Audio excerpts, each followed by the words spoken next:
DPI Tamil News. தருமபுரியில் டாஸ்மாக் பணியாளர்கள் ஆர்ப்பாட்டம். கோரிக்கைகளை ஏற்காவிட்டால் 25ஆம் தேதி பணிப்புறக்கணிப்பு. தருமபுரி மாவட்ட டாஸ்மாக் பணியாளர்களின் பணிச்சுமையை குறைக்கவும், பணியாளர்களின் பாதுகாப்பு மற்றும் ஊதிய பிரச்சினைகளுக்கு தீர்வு காணவும் வலியுறுத்தி அனைத்து தொழிற்சங்க கூட்டுக்குழு சார்பில் ஆர்ப்பாட்டம் நடைபெற்றது.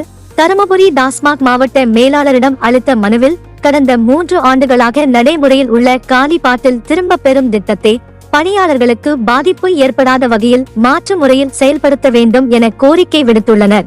மேலும் போதிய இடவசதி மற்றும் உள்கட்டமைப்பு வசதிகள் இல்லாத கடைகளில் ஆன்லைன் முன்பதிவு முறையில் மதுபானங்களை வழங்குவது பணியாளர்களுக்கு கூடுதல் பணிச்சுமையை ஏற்படுத்தும் என தெரிவித்துள்ளனர்.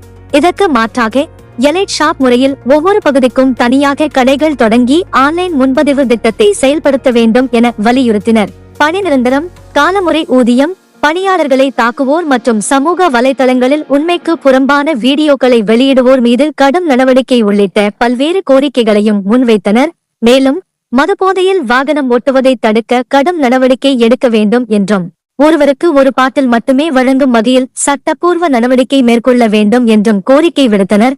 கோரிக்கைகளை வலியுறுத்தி கோஷங்கள் எழுப்பி ஆர்ப்பாட்டத்தில் ஈடுபட்ட தொழிற்சங்கத்தினர் கோரிக்கைகள் ஏற்கப்படாவிட்டால் வரும் ஆகஸ்ட் 25ஆம் தேதி பணிப்புறக்கணிப்பு போராட்டம் நடத்தப்படும் என அறிவித்துள்ளனர்.